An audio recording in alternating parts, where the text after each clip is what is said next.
record. Hey, welcome to another episode of the Blackout Tips podcast. I'm your host, Rod, joined as always by my co-host, Karen. And we are live on a Tuesday, ready to start some rush hour traffic podcasting. Wherever you're at, if you're in the Crowdcast listening live and whatnot, you know, you're getting to see who our guest is. You got a little spoiler alert. For the rest of y'all, you got to wait on the intro, or maybe you already read the description later. Maybe I'm just getting too far ahead of myself and all that stuff was unnecessary. Today's guest is a director, writer, actor, stand-up comedian, podcast host, husband, father, and he has a new book coming out called Successful Failure, Lessons Learned Flat on My Face. It's friend of the show, Kevon Stage. What's going on, baby? Nobody knows you like we know you, Kevon. My favorite of those was James Worthy. James Worthy saying, Kevon Stitch. I was like, now, brother, you there's a lot of letters in there. You gotta choose to get Kevon Stitch. He was starting some European 7-foot guard in Turkey when he saw that name. I said, now, James, why are you rushing, brother? Ain't nobody chasing you. You could take a second to look at it twice. He averaged 17 points in Ukraine last year. Kevon Stitch. Karen does this thing with names.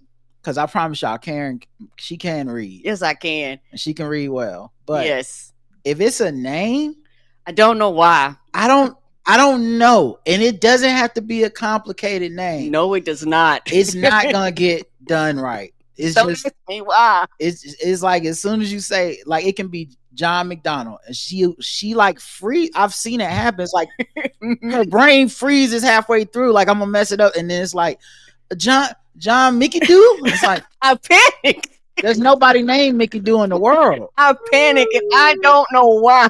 I can't get over that mental hurdle. It's Kevin Fredericks, of course. Yes. Man, what aren't you doing right now? Honestly, right. You are doing it all. I was gonna look up like all your credits, and I was like, honestly. I don't think he ever stops. These aren't credits feel like things you've done.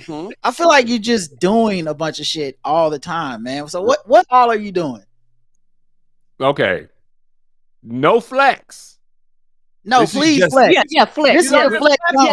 Karen, these are just the facts. Currently, as we speak, I've got Friday Night Vibes on TBS airing every Friday, which basically, you know, you watch a movie with me and Nina. Churchy is streaming now on BET Plus. The Hospital is going to air on BET Linear starting September 10th.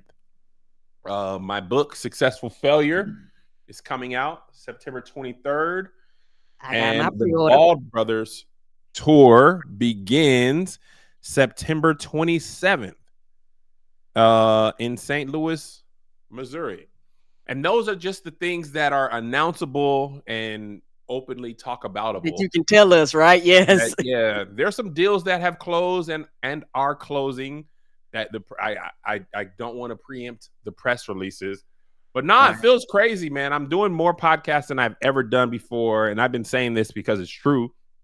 This is media now. Yeah, it is. I've been telling people, like, you know, we are all similar ages, you know, the three of us. When we grew up, it was like, for Black people, it was like, you got to get on Arsenio. It's Arsenio. If you're a stand-up, prior years, it was like, you got to get on Carson. It was Carson for a long time, where you got to get on Comic View or Def Comedy Jam or whatever. But to sell your stuff, it was either daytime TV, you know, or late night TV. Like, that's how movies were promoted. And for us, it was like, you didn't really get to see Eddie Murphy outside of either the movie or the late night or daytime talk show gamut to promote the movie. You didn't. Right. There was no other place to see them outside of their like organized promo runs. But now, man, you talk about like from y'all to Joe Budden, and even like late night. And this is no disrespect, and I don't mean this disrespectfully. Like, the majority of the time that I see Celebrity X on whatever show, I see it on social media. It's a clip of that show. Yes. I'm not turning my TV on to watch Jimmy Fallon at night. Right? My homies do his stand-up all the time. I only know about it because I follow them and they post the stand-up on their YouTube or their Instagram. Right. I'm not like watching tonight on Fallon. We've got Matt Damon. We've got Idris. Like, those days are not gone, but like they are not the same. Jennifer Hudson hallway is. I want to do this experiment. I want to do the Jennifer Hudson hallway with them for real and not do the show. And I guarantee you, people will swear that I've done the show. Because if you've done the hallway, you've done the show. Honestly, I don't think there's a show. I think it's a hallway. And I think people just disappear once they get to the other side.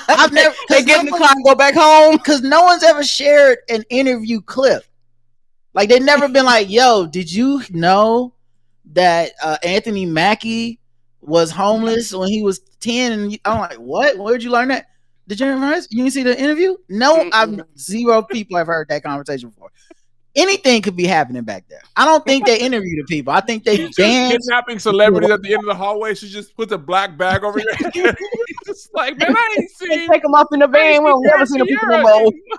Some of these people been disappearing. We ain't seen episode. Y'all. Okay. Who's seen Daniel Kaluuya? Right? See what I'm saying? He might have been on the show. He's in the not the upside down. He's in that. The Get Out. The Get Out thing. At the end of the hallway is the Get Out. In the sucking place. When he dancing, the tears is coming. This is me I want to get on the show, but like that's just the way. So it's like, I was telling BT, I was like, bro, it's infinitely more, and I mean like impact. And I mean like, y'all, if I come on your show and I say, hey, Black Guy Who Tips audience, this is my book. You guys actually have audience members who will actually listen and say, oh, Rod and Karen said this is book, or Kev's on their show. We had a good time. I'm not even joking. I think if I were to do, Rachel Ray's show doesn't exist, but I think I did that. I think it's a good look. Right. But I don't think the actual like units moving, because that those shows are they're kind of on in the background or whatever the case is. So I feel like there's a long-winded way of saying that's why I'm doing so much of these. On a deeper level, I think there's like two levels to selling something and being famous or being established as somebody. And on this one level, there's things you do specifically because that's what people respect. It's not necessarily that those things work, but it's like, oh, you were on the Rachel Ray show? That Kev doing it big. Like, we've had regardless of what happens, regardless if you made any money, regardless if you actually went into debt doing it, they don't care. It's just how it looks. Yeah, we've had moments like that with the show where like it was a milestone in that it was a flex, but it wasn't like a pocket milestone. It was like okay, that's cool, I guess. And people would, oh my God, I can't believe it. Yeah. And it's like, I don't even know how to tell y'all this. This is not where we make the money or anything. No, it's not. So and I know for a fact, podcast listeners, they are much more likely to buy, engage, whatever, with a podcast than anything on TV or radio. That's more just like casting a wide net on the radio. Yeah. But like the actual like, hey, we have to go download this program to listen to it. Because you're taking an effort. And they're going to go get the book. And I think for a lot of people, they have to find so much bad stuff to actually get to something that they like. So when they get to something that they like and they like have a full investment in it, it makes a difference in the relationship. Now, what's the book about? Let's talk about it. The book it's my life story from the lens of my losses versus my successes. I think, and I read a lot of memoirs. It's like, here's how I built this great company. Here's how I became this person. And it is that, but it's like, here's the L's that stacked up to make me become Kev on Stage in business, in life, in comedy. It's not just like, man, here's how, and you could do it too. Like, the most common thing we have with each other is taking L's. From sea to shining sea, we take L's. But I think because of social media, except for Drake in that battle with Kendrick, he will not take that L. But I don't know why he won't take it, but he won't take it. You know what's funny about that, Rod? All jokes aside, if he would have just took it straight, everybody would have moved on. We could have moved. He did it with Pusha T. He didn't even respond to Pusha T. He had his reasons, but after a while, he took that L though. And he moved on, and we had other songs. We was like, right. But this one, he's in the black community. It's like nobody likes the nigga that can't take a joke. If we roasting, right, and it gets to you, and you like, oh nigga, what's up? You can't whoop me. Okay, well this nigga's whack. Right now, you just became the worst person in the group. Everybody gotta take a joke. If you get it, you gotta take it. And I think the more, it's like not only is he's standing 10 toes in it, who he's aligning himself with as a result. He's like straying further and further away. It was like, well, nigga, we weren't even saying all that. Right. Now you with Aiden Ross. You really are not like us. You all the way over there now. Yeah. You went from they not like us to they don't like us. I don't think you like. We went to another territory. The diabolicalness of that is Kendrick's line, like your superpowers are getting neutralized. It was almost prophetic. It was prophetic. It was prophetic because your stuff not working no more. It's like Sherlock Holmes movie when he start to see he's seen the like right jab. Like now we can see the stuff. Everybody likes. Everyone loves. They're not like us. Everybody loves not like us. Yeah. Euphoria. That's my one. Euphoria. That's gonna always be the one. I'm not gonna say it's the only one, but like I can run that back every single word of it in any setting. If it comes on the gym, I'm going to cardiac arrest. Is that to this day? And I'm gonna die. I'm gonna get it on my grave, on my tombstone. Is that because no one's ever done that before. People have dissed each other before. Yes, they have. No one's ever psychoanalyzed someone to a point to where that person couldn't even react in a way to like play it off. Like it's like if right now, if I was like, oh, Kel can't take a joke, the right thing to do to get me is to laugh. And yes, I can. Ha ha ha. It's so blatant. He gave you a blueprint for like, just don't do these things in response to this. And he did every one of the things. He went down the checklist, didn't he? Oh my God. And Kendrick literally said, I can only watch in silence. And when I mean this man has not said anything about Drake since Not Like Us. He just been winning Grammys off of it. He's not talking about it in interviews. He not putting out extra part 7s. Like he's moved on. He don't tweet no more. Bro, he just tweets his music and it's like it's kind of like Batman and the Joker. Kendrick might be the perfect foil for Drake. Yes. Because he's not like skill wise, he's there. Right. But like what Drake desires out of rap, Kendrick loathes. Yes. So like he's not competing with you for clout. He even complimented you keep making me dance, wave my hand. Like he's the Joker. He's like, I don't want to kill you. I need you. Like, except he does probably want to kill you. But the point is still the same. Like Kendrick, it was more of like a disdain for you as a human being. It was personal, and I don't think a lot of people realize how personal it was because the whole time people kept talking about us. Saying, no, you don't understand. But he don't like that nigga. Personal, not like personal in a stands for. Right. That's what I'm saying. It's not personal in a like, man, Drake did something to me and I'm gonna get him back. It's personal in like what makes you a person is some bullshit. That's what makes you a person. The things that you value are the things that I think are destroying black people. And then Drake walked right into it because he's like, you know, every time you need to, I forget the lyrics, but every time you need to check cash, you go to Atlanta. So Drake's like, nuh-uh. And then he goes to London. He was like, London has the best rappers on earth. And it's like, this is what we was talking about. That's what he was saying. People in London were like, all right, bro. Hey, right. They was even confused. Like, why are you here? Right. Like we like our grime and Skepta and you know what I'm saying, but like, bro, y'all got Jay-Z and Nas and stuff. Like, come on, bro. Right. So it's like that was like a month and a half ago, and it's very telling that no beef has started between America and London. It's very telling that everyone was like, he's tripping. That's yeah.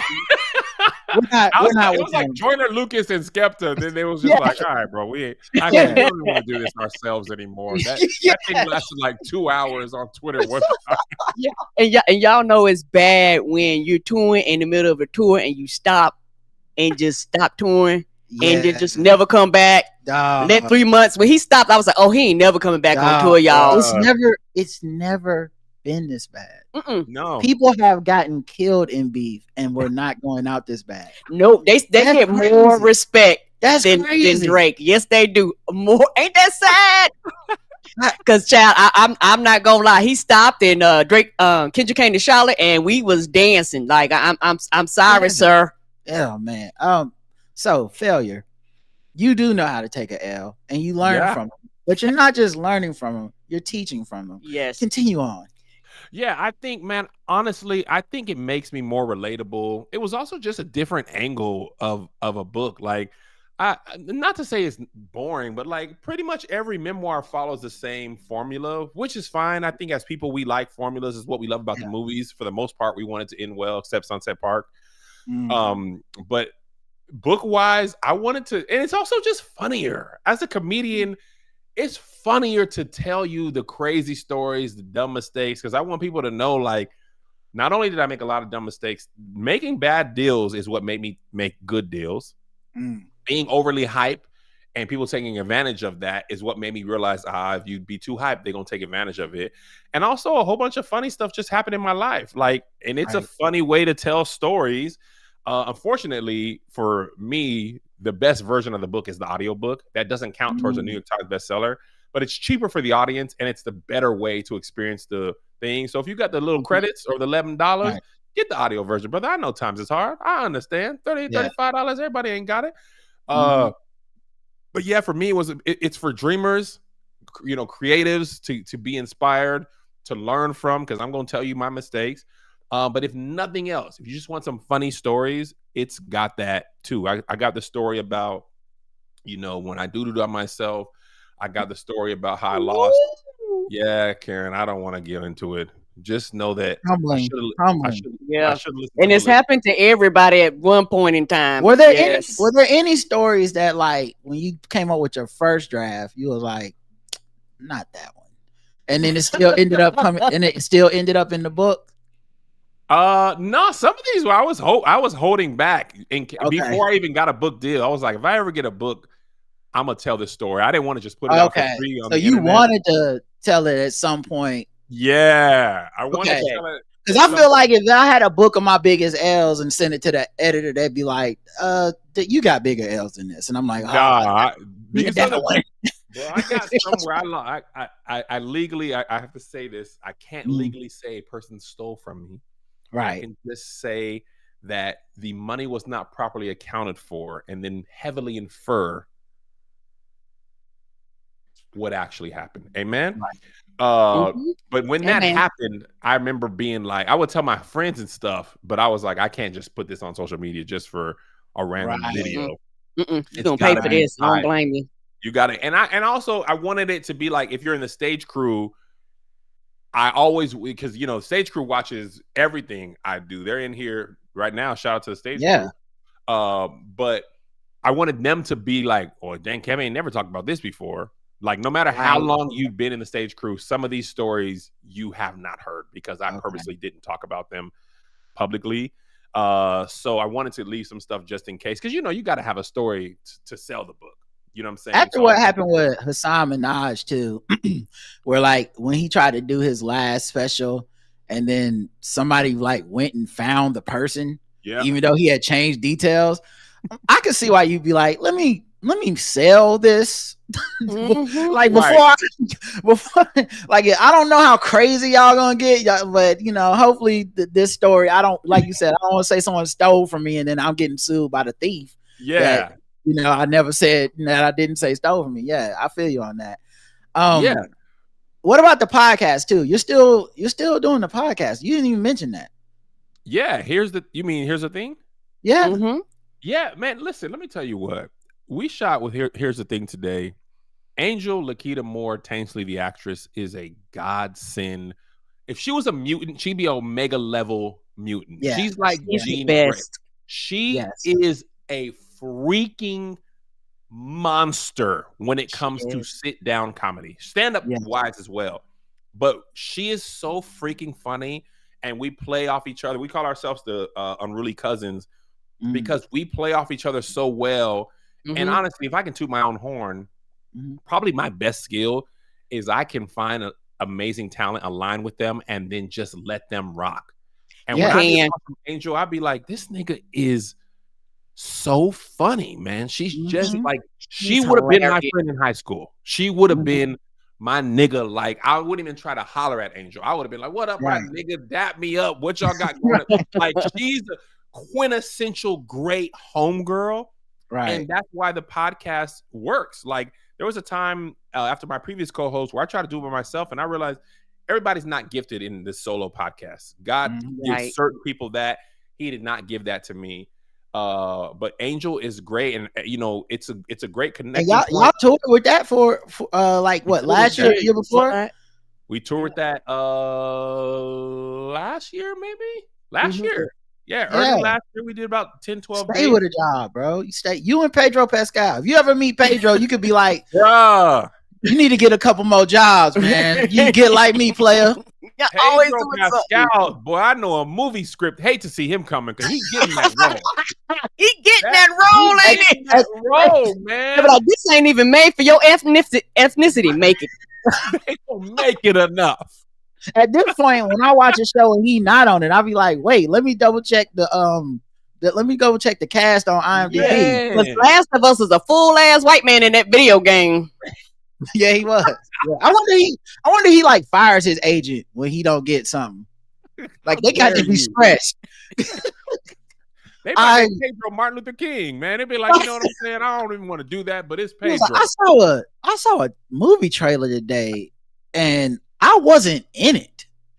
Can somebody explain what's going on? What's happening? We just need an all hands on deck meeting because there's no way I'm not supposed to be in caught stealing. Like, Pedro, it's Aquaman. So nigga, what Jason Momoa got out that I don't got? Right. I just need to hear the explanation. Was I not offered the part? Was like, did they overlook me by accident? That man got all kinds of schedule conflicts. Also, I feel like as a sports fan. Yeah. Two things are happening. One, I feel like I see you everywhere now. I feel like I'll be like looking on the Instagram and I'll be like, Kev was at the game? Is this just I'm such a big fan, I'm popping up every game I can go, or is it like secret cross promotion, like you a certain famous level where they make you come show up? Right. Like, what is it? Have you seen that picture of Rob Lowe with the NFL hat on? Like, that's me with the WNBA. Like, I'm just hilarious. Bro, the thing about me, I'm just all in on I'm either all in or all out on anything I do. And the truth about the WNBA for me, one, the biggest problem with the WNBA prior to Angel Reese and Caitlin Clark, it was not on TV like that. And I know that. It's hard to find. It was hard because I look for sports. I'm watching the Birmingham Stallions in the summer or softball games.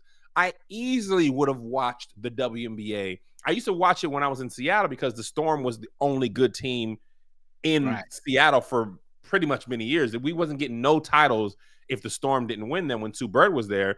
But after I moved to LA, like the WNBA was not on like that. And then when, you know, Angel Reese and Caitlin Clark came in there and all of a sudden the games are on, or I'm looking for them. Like I'll even say I'm more aware, and I had the money to be like, get league pass or whatever. So it's the combination of that. Two, the WNBA games are cheaper than NBA games. They are. Yeah. I would we love used to to have this thing here. Yeah. I would love to sit courtside at a Lakers game. I don't have go to Lakers games courtside all the time money.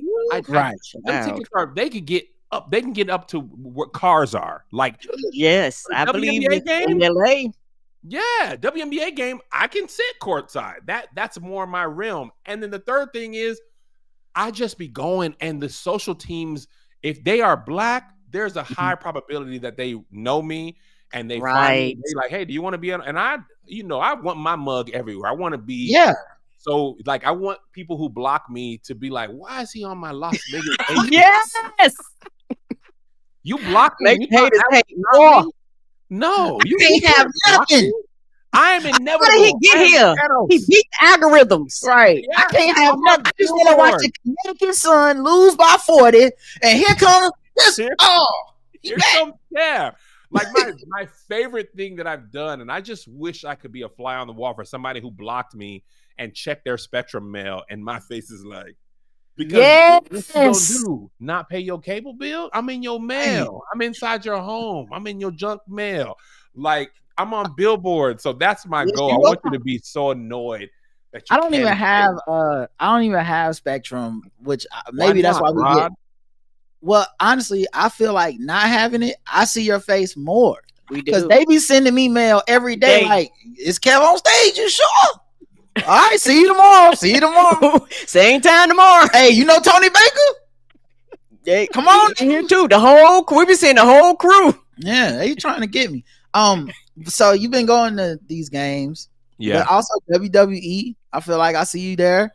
Like you be outside. I love a good live sporting event. It's a cool thing for my family. My kids love it, and the thing is, I'm gonna capitalize on my fame. I will. Right. If they are, and now the thing is, and this is, I hate to say this, it's so true though. The more money you make, the more people want to give you things for free now. Things that I got paid, had to pay for. Now Netflix, they'd be like, Kev, you want to come to Raw? Like when they did the thing, and I was like, absolutely, be our guest. I'm seeing parts of the stadium I never seen before. I was like, what is this? This stuff is in the, I never even knew people coming in through the back door. They got hot dogs down here. They got a whole, I was in a part of the stadium in Vegas, didn't even know existed. They have huge TVs and prime rib down there. I said, this is crazy. So I'm absolutely capitalized. Like it's a good little exchange. You give me tickets. It's something free and fun for my family to do. Right. I capitalize on it. WNBA specifically, they are good. And listen, my homeboy hit me, and he was like, "All right, Kev, be for real with me. Are you just like trying to do something? Are you?" I said, "Bro, I'm not even joking. These are good games. Like as a basketball fan, as a basketball fan, they would be great games. Basketball fan, I've seen infinitely more good WNBA games than NBA games. And I mean that for real. The NBA, if you're a fan, we all know they don't really turn it on unless it's post All-Star break, right? You might get a good game here or there, or the Commissioner's Cup or whatever it's called. Yeah. But early in October, November, December, they not playing that hard. Right. Them WNBA games, it's like college football. Every game counts. They playing, and there's 40 teams. So there's the talent is these people got 3 or 4 people who really can hoop. It's a very fast, very physical game. So I really enjoy watching it on the strength of really liking basketball. Right. So I started being a fan through the college game first. Because men's college basketball, because everybody was going pro so fast, and it's like, can you get to Duke, Kentucky, or whatever? Like that was the whole thing, and it was like, oh god, okay, so I don't even know who these dudes are anymore. Me neither. And so the women's game, they have to stay 3 years. Fortunately, 4 years. A lot of them get more degrees because they have to stay there longer. Fortunately and unfortunately, it's good and bad to that. But with NIL is more good than it used to be. Right. But you get to have a whole story with Caitlin Clark and Angel Reese, absolutely, and Brittany Griner. All these are names that we just watched come over up the years. So Watkins, I remember talking about her in high school. They're like, she's next up. Sarah Strong at UConn. Yeah, she had an amazing freshman season. Like, bro, you get to see her for 3 more years. We saw Paige Becker's career get derailed back on the rails, and then move into the WNBA. That's a story I'm going to follow for her whole career. So that's one of the reasons WNBA I think is really peaking, is because of college to the pros. But I will say, man, Kev, I'm glad you're here in person because I feel like we can have honest conversations now. Yes. Because I feel like I'm scared on the WNBA Twitter people. They don't always, they are fighting a battle I'm not fighting. Absolutely. And I don't know which side people be on, and they just be jumping on me. And I'm just making like normal observations. Like normal I'm not a hot take guy. I'm not a leave Kelly Cook. I'm not one of them people. I'll be like, oh wow, I can't believe Caitlin Clark had 20 tonight, and then be like, she should have had 40, and then the other people be like 20 over the slaves, and I'm like, I just want to talk some hoops. It just be so extreme. I just keep my opinion to myself. Do you ever feel this pressure with the WNBA fans, or are they being cool with you? No. They don't be cool with me. I love Angel Reese. I do not hide it. You cannot mention either Caitlin Clark or Angel Reese, and the opposite fans find it. Now Paige Beckers is entering that conversation. Anything you see, you could be like, man, Paige had 30 and 10. Nike doesn't give Caitlin Clark the same support as Paige. What? How did we get here? It happened to me today. I said, man, I remember like while like beginning of the season, everybody was like, if Angel Reese wants people to talk about her as a basketball player and not a celebrity, she needs to work on some things. I was like, she worked on things. I haven't seen anyone talk. We're getting late in the season. The talk is, y'all aren't talking about her. And you can say, well, she's on a 9-win team. So is Paige Beckers. Yeah. We talk about her because she playing great on a bad team. Angel playing great on a bad team after y'all said she was going to be out the league. She couldn't do this. She need to hold up her end of the bargain. Right. Somebody immediately the Caitlin Clark this and absolutely. I said, oh my God, y'all don't even love basketball. And it ain't even just them two. If you talk about Asia Wilson, then it's like Nafisa Collier's the MVP. You talk about Nafisa Collier, it's her or AT should be the MVP. And I think there's some of the WNBA fans were like, it's kind of like you've been a fan of an indie band before they went mainstream. So there's like a very much like, get out of here. This is our thing. It's being ruined by all y'all people who don't follow the sport, which I could feel you if you were on something before anybody else was. However, if you want these ladies to get paid, you gonna need acceptance. You want them to get paid, and they fitting to go on this. They're gonna have to go on this the strike, dog. They should absolutely. They're gonna have to. Perfect time. It's a perfect time to go on a strike because I think it's like October or something like that that the deal is up. All this money and y'all signing deals and what we getting a half of a penny, a quarter of the percentage. No, ma'am. Yeah, they finna go on this strike. I hate to tell you because they'd be crazy not to. Absolutely, and I think it's gonna be good for. Unfortunately, if they strike for real, it's gonna be great for Unrivaled. That's what though. I said this a year ago, maybe 2 years. On our sports podcast, I was like, I don't know if people peeping this because everyone's like Unrivaled. I was like, Unrivaled might be the thing that gives you a financial way to survive an extended lockout because that ain't WNBA money at all. That's just players' money, and I know it's the best players, but I can't think of a more community-minded group of athletes than the WNBA. They not gonna be out here where one of them's on a yacht and the other one is on the unemployment line. They gonna be hooking each other up. Like they not ready for this fight. They should just go ahead and give them what they want and keep the game going. Because I really don't think these are the people that was doing Black Lives Matter before it was Black Lives Matter for everyone else. The WNBA is always the first to strike, activate, activism. They don't if they got Caitlin Clark in the pay us shirts. They're like, hey, listen, girl, let me tell you what you ain't gonna do. Yeah, no.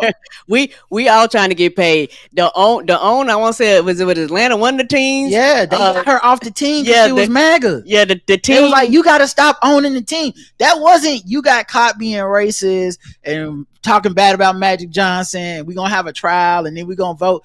That was just players being like, if you want us to keep playing, it's best you don't have this team. And they won. That's like man. They built different. So I saw people kind of advising what they should and shouldn't. I was like, I don't have any advice. I'm not as real as them. They got to strike. They're about that life. I would break way faster than them. Like, I don't have no. Everybody's like, yeah, they got, you can give them. They don't need your help or whatever. Or they just need to learn how to do. They don't need to learn shit. They straight up could be like, ladies, snap, we're walking out, and I would be the one like, we're not gonna. We're just walking out. We're not gonna talk to them a little. So they much more real than me, man. How's it been with Churchy, man? Because I feel like we talked to you last time when it was kind of like the inception of an idea of a thing that might happen, and now you're on season 2 on the BET. What was the last time we talked? What year was that? I want to say it was like 2 years ago. Yeah, because I don't think he came on last year. Yeah, I don't think. Yeah, it wasn't last year. It's low key, man. It's surreal is probably the best word I can use, because I dreamt of being on TV in movies. I never dreamt that it would be my show. Like, I just wanted to be like, if it was a show like Martin, I want to be on that show, or Home Improvement. I never thought a show I created would be on a network show, and then on top of that, to be churchy, like a church-based show. There was no example of this outside of Amen. You know what I'm saying? Amen. So I didn't really think it was even really possible, to be honest. Right. So the fact that it's not only possible that we have a second season, and by all accounts, most people agree the second season is infinitely better than the first, which I would agree with as well. I don't take it as a slight when people say that. No, that's literally how it's supposed to happen. Yes, that's why you need more than one season to do things, so people can grow, figure out what their position is, and actually get better at their craft. Working on game theory, I remember like season 1, we were still learning so much stuff, but then when we got there for season 2, I was like a veteran writer up in that bitch. I was like, no, I think what we need to do is take out that, and like, that's not knowledge I could have even had, or confidence I would have had season 1. And to me, season 2 is better than season 1 because it's supposed to be. Shit, we be looking at season 1 like, if we would have known. Yeah. But you only know what you know. It's like somebody asked Ryan Coogler what's his favorite movie that he's done. He said he doesn't even see them like that, because everything he did, that was the best thing he could do at the time.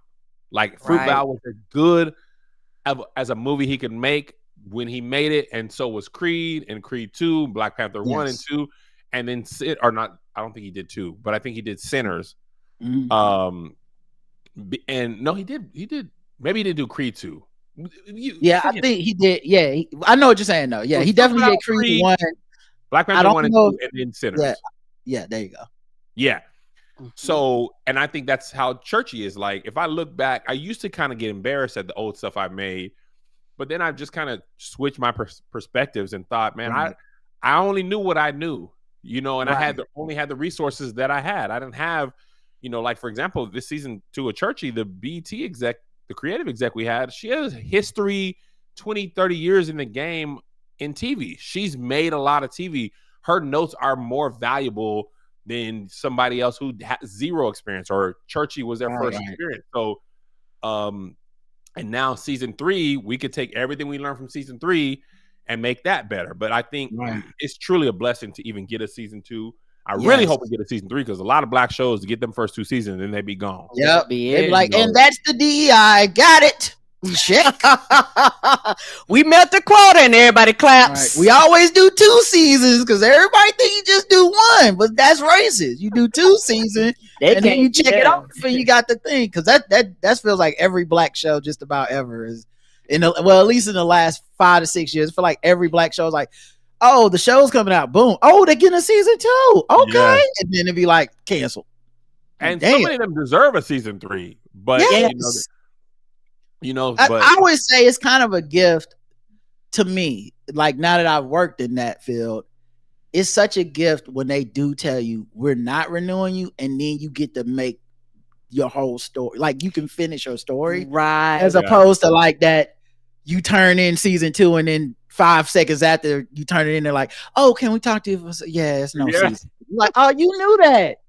You knew that. I would have written this completely different and tied some ends up. I could have did a flash forward or some shit. Like, now people just out there mad. I'm mad. You know, it's messed up. But I'm happy for you, man. That's always cool to see you. Thank you. Yeah, man. See you like do. genuine good dude. You know. Yeah, we talk about you, and I'd be like, that is a good dude. Yeah, like genuine good dude. People that work with you know you're he mind his business. He don't bother nobody. Right. I don't bother nobody, man. I be at home. I don't be in no stuff. Is it hard to stay out of stuff now with like social media, or is like an old hat now? You done figured it out? Because I feel, and the reason I say is it hard, because I feel like people are now getting mad at more and more ridiculous shit and stuff like the Cracker Barrel logo. There's no way anyone could have seen that coming. Like when people are like, why did the company not? I'm like, they might have said, oh, people are going to get mad at the minimalism. Yeah. No one was like, our stock's going to tank 20% if we do this. Nobody was like, they going to get mad because we took the cracker out of Cracker Barrel. They was like, no. Whoever did that got fired. That's why, like, it was a person that was like, hey, God, I see what y'all trying to do with the logo, but y'all don't think that's a little, a little woke? And they were like, you're fucking fired. You're fucking fired. Are you insane? It's woke to take a cartoon man and a barrel off of words. You're fired. You don't know what the fuck you're talking about. You're trying to save the stocks. And then I know he's somewhere sipping tea, right? Like, I tried to tell him that you can't take the white man off the crack. It's probably a black person. It's probably not even a racist. It's probably a black. You can't take that white man. They like that. Right. That's why they come. They need that for some reason. I know the reason? They need it. They need it. And they was like, you got to go. So in this world where Cracker Barrel stock tank 20%, do you ever be like about to post a video like, oh, okay, they probably will be okay. Low key, so much more of my stuff has become, I don't know. I thank God for people who are tweeting prompts out on Twitter and Threads, because I've been like shifting more and more of my content away from celebrities, away from serious stuff, to like the thing about fried bologna. We all love the job. Yes. Like, there's no fried bologna brigade who's gonna be like, cold bologna, this is the only way. Like, I don't Oscar Mayer wiener, nothing. I've been like, my wife was like, you kind of gotta chill on the celebrity stuff. I mean, most of the time if I discuss celebrity news or anything like that, it's in podcast form, and that usually is less likely to gain traction because it's usually mostly my audience. If I'm doing a short form thing, it has a higher chance of becoming a thing. But yeah, I to answer your question, I don't. This old deacon got, when I first started getting bigger, even just in Tacoma, and it wasn't like big, like started doing comedy. He was like, let me tell you what you do, Kev, because I don't want you to be on that Tiger Woods. You understand me? When you go to, you got to go out of town, you do that stand-up comedy, you're going to go from that airport to that hotel to that vineyard. Vineyard is how he pronounced the word vineyard. Right. You go down to that vineyard, okay? Now you do your comedy show, you go back to that hotel, then you go back to the airport, okay? Now Tiger Woods was fine until he let that white woman come and mess up everything. He never recovered. I don't want that for you, Kev. So you don't be back in that green room with nobody. Don't let nobody down there. And I low-key just really adopted that because that motto is like, bro, I tell people all the time, not only do I love my wife and she's amazing and speaks into me, I'm tired after a show. After I talk to my wife, it takes a lot out of you. It does. I couldn't. The thought of calling somebody else and like, yeah, I'm done with her. Now, how you doing, Ken? Right. I got enough energy to do my show, check in with my wife, eat my little Twix ice cream bar from the gift shop, and go to bed because I got to get up and fly the next morning. And it's also just, I feel like I don't have a lot of wasted energy. Like, I'm able to be creative because I'm not wasting energy. Lying takes more energy. Yes. Struggling 2 or 3 people takes more energy. You don't ever have to worry about seeing me in the lobby of a hotel with somebody who's not on tour with me or not related to me. And I think just in this current climate, people want a person they can trust. I'm not even saying I'm a perfect person, but I'm not like cheating on my wife. And the thing is, I always get praise for that. It's not really that amazing. She also doesn't cheat on me. And nobody ever is like, listen, how don't you cheat on Kev? But that's more of an indictment on the brand of men TM than it is a compliment, right? Like when people are like, you're a wife guy. I'm like, Shouldn't all the husbands? Isn't that the definition? Shouldn't you want to? What? As opposed to what other kind of married man would I be? You a mistress guy? Okay, all right. I didn't see it before, but but yeah, it is a waste of time and energy. And prior to even being married, I wasn't even a cheat on you guy in high school. Like that just never was my bag. I just felt like I couldn't do that. And again, it's not that big of a deal. It's just like you said, comics really be like, dang, you really okay? I heard about it, but you really don't cheat. I thought people was just saying that. I'm like, nah, man, don't be in my green room. Don't like. Also, I'm scared. I'm a scary person. I'm scared. I don't want to meet a lot of new people now. I don't want to go to a lot of new places. I like going to places where I know what it's going to be like already. Well, I'm like, oh, that's nice. I don't really, I don't like being in places with a bunch of strangers or people just pulling in like all kinds of items where I'm just like, I don't even know how to do cocaine. That's just a felony. I'm like, why am I here? Yeah, that's a felony I would get for no reason. I'm not even getting enjoyment from the drugs, and you just did that in my fucking face. So yeah, I'm not. When I was in New York, that people would be like, "Man, I don't see you out." I'm like, "Cause I don't be out. I go to work, write for the show, come home, do my podcast long distance, and then I go to sleep." Yeah, like that's a good gig. It's an easy gig. Yeah, I don't have to worry about a whole bunch of stuff. So yes, it works for me. It works for all parties involved. And I think also like finding a way to still do content, but because now you get into that point where you're going to see these people. So like, yes, I still have the luxury of saying my full thoughts and being like, I ain't running into Snoop Dogg, but you don't. No. You literally might be walking down the street and walk into that man. I ran into Snoop Dogg yesterday. literally dapped him up yesterday. See? And I was on Twitter calling him C. Dolores Tucker. He would have been like, can I talk to you, nephew? And then I don't know what would have happened to me. Like, it was jokes. It's funny because remember she was like, you messing the kids up. Okay, you don't get the joke. Right. You a joke. Hey, Kev, what was that one thing that made you realize that I am famous? You know what? It's when like using my name in content negatively meant your video did better. Like I've got dragged on the internet a myriad of times for a variety of things. And I remember one time I was looking at a person's YouTube. Now I go and just block the page. But I was looking at their page and I was like, they had went after T.I. and Lauren London, like a whole bunch of celebrities they had went after. But on YouTube, it was like their Kev on Stage videos did better. So they did more on me. They were reaching further and further. Wow. And I was like, oh my God, my personal life is content. People go after me on TikTok all the time. I check their profile before I block them. Right. And they be doing well. And I was like, that's crazy. Like, I thought it would be recognized. It's wild. That's not the pouring over out of your cup that you thought. No. No. My greatest mistake was I wanted to be a household name. It never dawned on me that when you're a household name, all those houses don't like you. Right. Yeah, dude. That's crazy. I will say for me, it's a good red flag. It's a good heads up when people don't like you. I'm not gonna lie. You think so? I'm like, yeah, whenever that someone's like, oh man, I hate Kev on Stage, I'm like, cool, don't have to pay attention to you. That means I almost be like, you're not a good person. Yeah. I'll be like, yeah, okay, you definitely not my type of person. You are not. The worst case scenario should be you don't feel away at all. That's the worst. Like, he don't really give you much to hate. You gotta like be I need some hate type of person to be like, God damn, Kev on Stage talking about fried bologna again. This was wrong with things.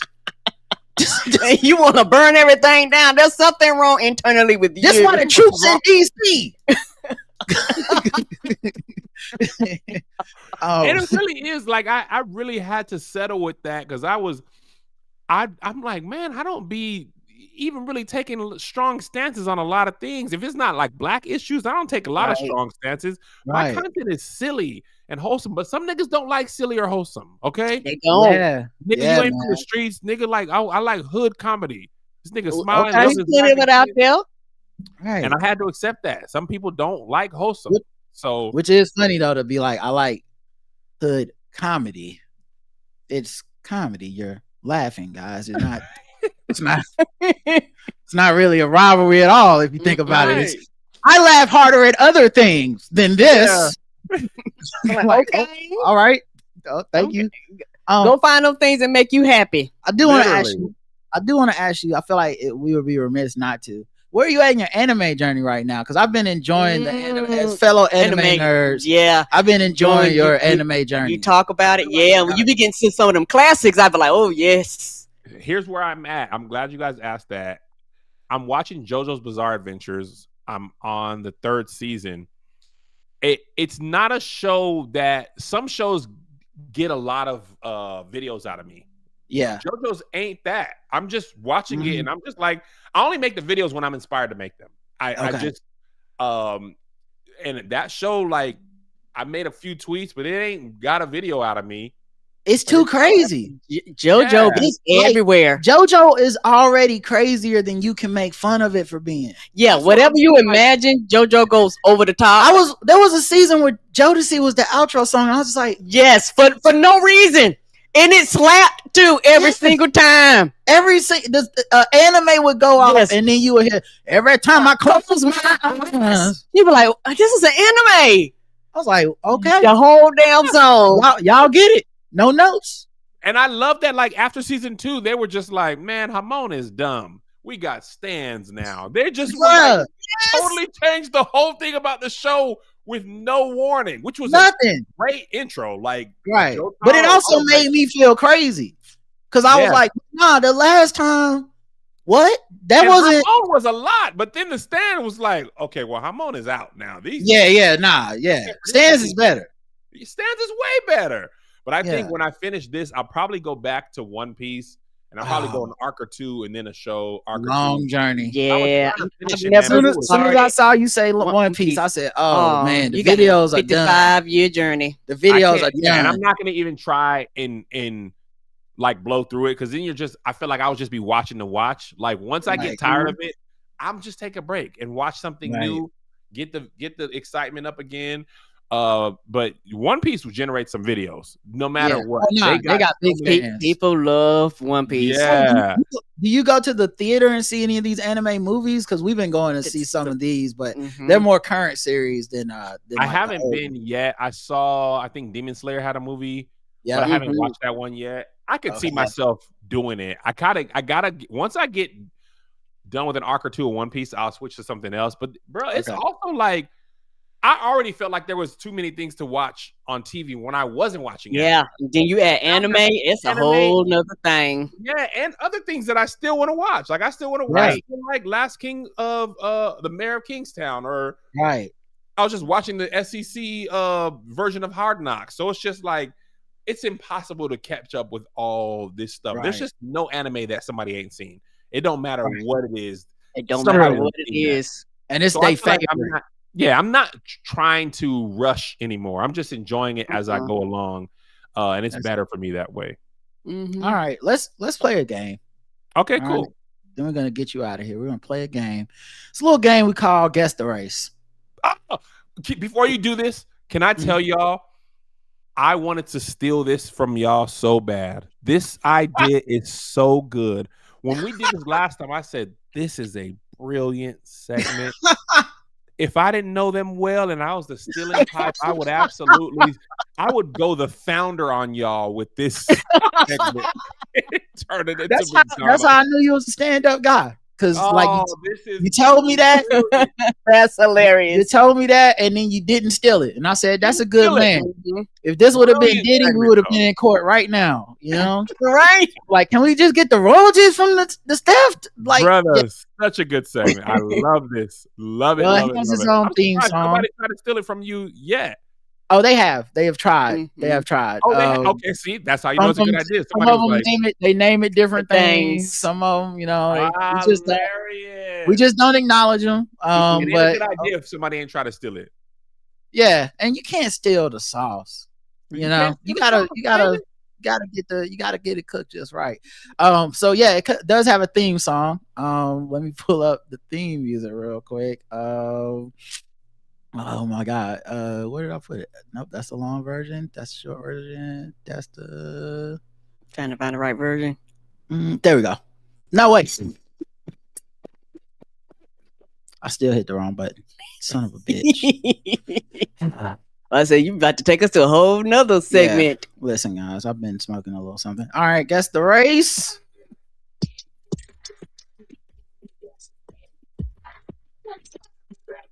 It's time to guess the race. It's time to guess the race. It's time to guess the race. It's time to guess the race. All right, guys, guess the race. We go around the globe, find different articles, guess the race of the people involved. Okay. Karen is a contestant. I am. As always. Kev on stage is a contestant. And the chat room plays along, and all these people, as you will soon see, are probably racist. Woman dressed in a hot dog costume busted for toilet paper caper. Oh. A drunk oh my God. Drunk and angry that a neighbor parked near her yard, Marsha Morgan, 48, covered the offending vehicle with toilet paper. So, you know, they do that sometimes to vandalize homes. Toilet paper is. That's the problem. We don't know what plot, Karen. Okay, we don't know what brand. This could be dollar store. Good question, Karen. Yeah. She also did it while dressed in a hot dog costume at 4 p.m. in the afternoon. Yeah, I just pictured that I think you should leave sketch with. Yes, when he crashed the hot dog car into the building and came out in a hot dog outfit. Yeah. She was busted Monday afternoon and charged with disorderly conduct and resisting arrest. The cops noted that she was intoxicated and refused to cooperate with the investigation. She's holding toilet paper and wearing a hot dog costume at 4. I think you guys got her. I think that was the whole investigation. On Tuesday, she pleaded no contest to misdemeanor counts and was adjusted to guilty of the charges. She was fined $550, which she can work off via community service at $13 an hour. And they offered no explanation why she was dressed as a hot dog during the toilet paper vandalism, which took place outside of her rented St. Petersburg home. Karen, guess the race of Marsha Morgan. I'm going to go white. All right. Kev on stage. St. Petersburg is Florida, right? Mm-hmm. It is. Black people don't really be dressing up in hot dog costumes unless you absolutely have to. No one's ever made that point before. We don't do hot dog costumes. Now, we do Disney characters, Spider-Man, Marvel for the kids' birthdays. And that's some of my favorite content, knowing it's a black person up under the costume. But we don't venture into foods. We're mostly actual characters. I love to see Chuck E. Cheese doing the Dougie and Buzz Lightyear. I like Buzz doing it. Elegant Elephant. Buzz doing where them fans at dance. Only the black can get inside that Toy Story costume and do where them fans at. Come on. And then TPing is also a very white thing. Blacks probably only engage in that if they go to PWIs, i.e. Auburn University, Toomer's Corner. But that's not a thing at HBCU. You know what? See, most people gonna be thinking like me. You wasting toilet paper. Yeah, also, when black people go TP, we're talking watching Tyler Perry. We're talking Tyler Perry. Now, Marsha, not a heavily black name except Marsha Ambrosius, but she's in it, I believe. And then I believe Marsha Warlock or something from Night Court. Warfield. Yeah. Warfield. Warlock. That's not. Do you need to know how? Do you want to know how they spell it? Oh yes, key information. Marcia Morgan, Morgan. Hey, see, that's definitely not that's a regular spelling of Marsha. There's no apostrophe anywhere. Weird vowels. No. I appreciate all this racial deduction that you're doing. I appreciate this. You really took the game serious. Yeah, I'm trying to make sure. I'm gonna go white. All right, the chat room. There's so many of you guys. I'm just gonna read the ones I see on my screen. Cuban. I'm going with a shaky white. Black folks at PWIs ain't wasting no toilet paper. Okay, so that's just a retort. White Cuban, white like the rum she smelled like. Oh, that's hilarious. Latinx, smells like hot dog water, white meat, Dog water. white meat, no buns. What Wahite. Okay, Black all is right. Jesse Smollett's real attackers. Oh no. Well, the correct answer, Karen and Kevin, you got it. She was white. Yes. Yes. And this is what she looked like. Oh, and yes, he did it. Some of you did miss it, so I had to boo you. Guilty. But yeah, that's Marsha Morgan right there. Yeah, she did it. She doesn't look sorry. And I do At wonder all. if they zoom out if we would see the rest of the hot dog costume. Because I do want to see what that hot dog costume Somebody is. said straight out of St. Pete. All right, Karen, you're off the screen. Oh, you're back. I see you. Thank you. All right, let's go to the next one. We'll go with fake dentist use nail glue to attach veneers. Oh, dang. Was that little boy we kept seeing every other year that kept getting arrested for being a dentist? Dr. Love. Malachi Love. He back on the scene again. This is how we find out he back. He's like, no, He is now. that was a medical doctor. I do teeth now. I'm a dentist. Oh, I still gotta go to jail. Yes, you do. A Florida woman is accused of performing dentistry without a license and inserting veneers on patients who subsequently had to have emergency surgery. What kind of veneers did she put? What is cement? What is we doing here? Emily Martinez, 35, faces at least 4 counts of practicing dentistry without a license in 2 counties in the Sunshine State, Florida. 2 counties. Mm-hmm. Yeah, like, did she have multiple? I guess if you lying, like, yeah, I got 2 offices. That's fine. Where you stay at? That's where you like. I need my teeth worked on. Where you at? I'll come to you. She allegedly advertised on social media under the name "It's the Veneer Lady."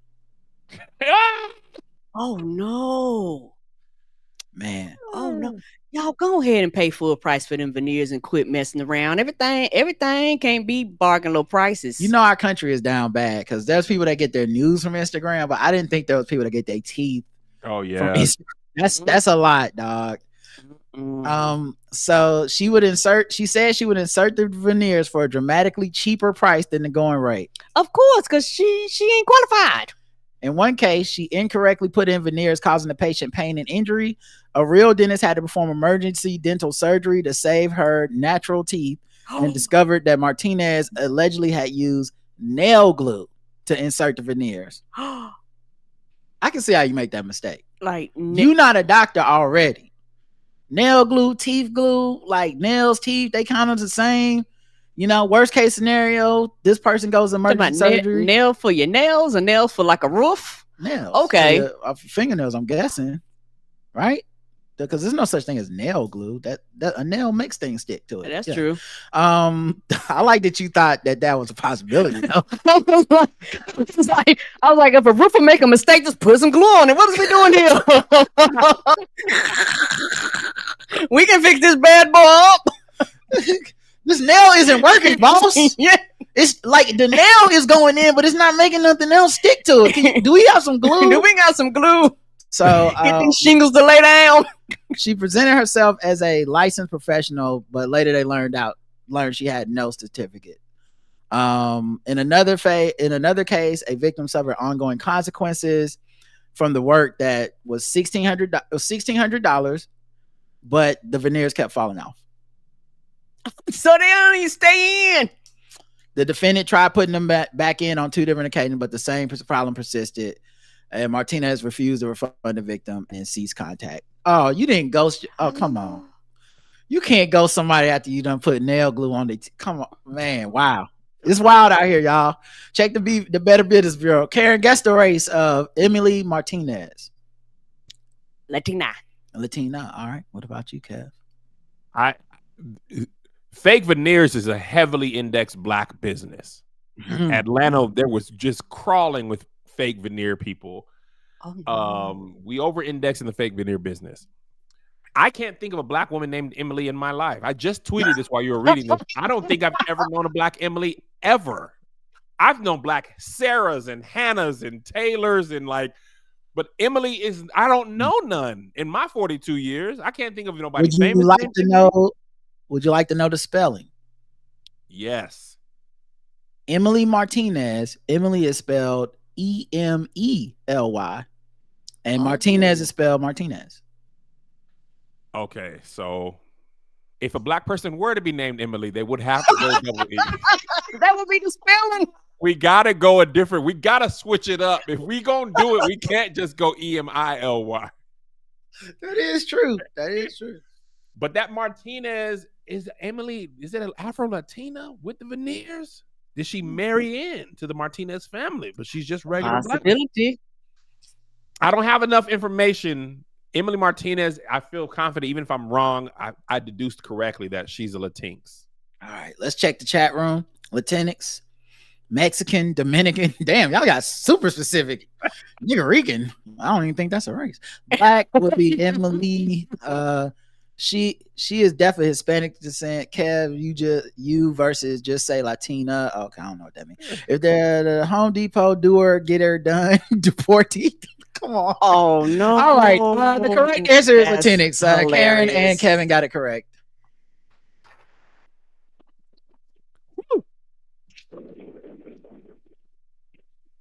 And of course, some of you got it wrong.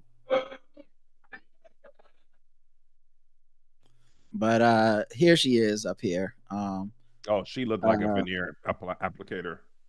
Yeah, dog. Yeah, it's the eyebrows for me that just give the. She got untrustworthy eyebrows. She didn't draw them on right. I know people that got have to draw their eyebrows on, and they more trustworthy than that. I wouldn't have let her do it in my mouth. Let's go to the bonus round where you guys are 2 for 2. Yay! How can I be racist about anybody or anything in my life? How can I? Call them niggas. Just call them niggas. It's time to get the race.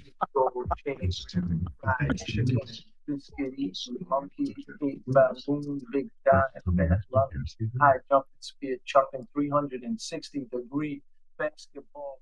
And as a bonus, and in the same time, this is also our last story for sword ratchetness. So it involves a sword, and we're guessing the race. Okay. Of the person who did this. A sword. So, an 18-year-old was arrested for attacking a man with a sword in Gainesville, Florida. Florida boy. Yeah.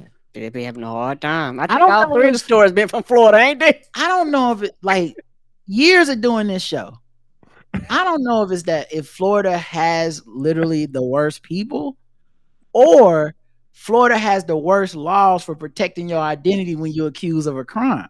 Yeah. I don't know. Because maybe these are the only people that they put your picture out there. Because I see crimes from other places, and the local people be like, but don't put the boy picture. Come on. That's enough. They just tell you the crazy crime, and they don't let you know this is who's accused. So maybe Florida's not as bad as their reputation would seem. But either way, officers arrested Benjamin Owsley, 18, on a charge of aggravated battery with a deadly weapon and child abuse. Oh, how the baby get some? They said he attacked a 37-year-old man in their shared home. He reportedly kicked and punched the victim before pulling out a sword.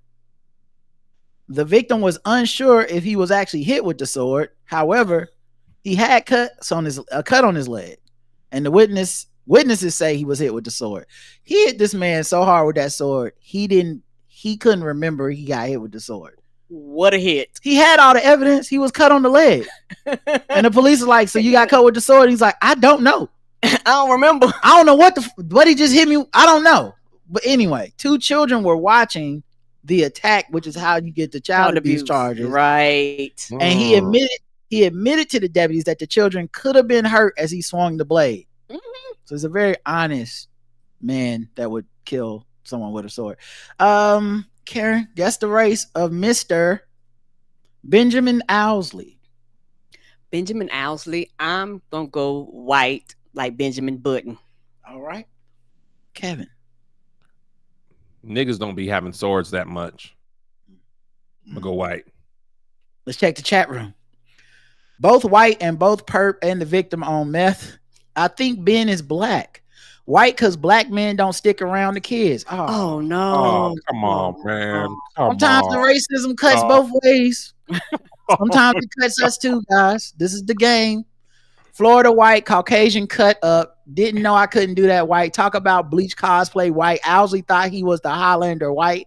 What race was the nail take Dennis? I had buffering. Oh, girl, she was Latina. Reckless white, black white, damn white, whiter than Taylor Swift and Travis Kelce's proposal. That's hilarious. That was so white. We're talking about Taylor Swift today. I miss what happened. That was breaking news. That was like, everywhere. Man, be away from Twitter for 3 hours. I was like, what happened? When I tell you, White I news. got 7 news alerts on my phone. Yep, everybody. For Like, that? yes. I kept For them not engagement. my Apple News is like, so people says this, the Game Informer. I'm like, what the? Some of y'all don't even. This is not your job. What are y'all doing? Anyway. The correct answer is Kev said white, Karen said white. Mm-hmm. He was black. Anime nigga! Gotta be an anime nigga. That was my only classification. Let me see if I. Dang, you don't even look like anime nigga.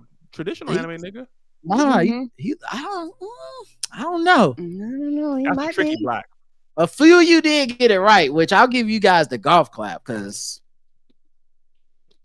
What was his name? Did we get his name in the story? His name was Benjamin Owsley. Now it was spelled regular Benjamin, but it's Benjamin. And then Owsley is Ousley. I don't think any of these hints could have. He also doesn't have a name at all. I would have guessed. I would have guessed white. Wow, somebody said he looks very black and mild. And that, you know what's funny though? What's funny in that particular gown thing they had him with, it did like a Newport. It did. Got a Newport. It did like a Newport. So that's not too far off. Who said that? Kev, man, tell the people where to go to support you, man. Where to get the book, all of that stuff, man. Successful Failure. Go to kevonstage.com or link in my bio. Do that. If you don't have no money, steal. Okay? Get it done. If you at your job right now, go in the register on the next transaction. Don't say nothing. Just take $20, $30, $40 out. A little funky little 35, 40. Take 35, 40. Take 50. Keep 10 for yourself. 50. You know what I'm saying? Plus for Churchy, BT, the channel for the hospital, September 10th. Or just follow me on the gram. Any of these things can help. You ain't got no bread. I know times is hard right now. Just follow me until you got it together. Yeah, and you did that master class, which I've been watching, and it's very informative. You get the master class for free. Honestly, when you pre-order the book, I forgot about that. You can send a little link. There you go. There's a link in my bio. That's $300 value for free. Now. It's worth it. Yeah, get to learn. That way y'all can stop hating on Kev, and y'all can get like Kev. Then I'll be looking at the WNBA one day and be like, oh, didn't I block this person? What are they doing on my TV? Now I can't win. Y'all learn to be a master in the class. Kev, thank you for coming by, man. Thank you, as always. Kev. This is success for you. We appreciate you guys. We'll be back Saturday for our feedback show. If you're behind the paywall, doing a sports show tomorrow. So we'll talk about the truth behind Shedeur Sanders and how the white man is, I'm not even going to say it right now. I'm not even going to say what's happening. It's too deep. It's too deep. It go all the way to the top. It go all the way to Trump, man. They trying to shut the black people down via this via Shedeur Sanders. Oh, Lord. Yeah. I love this.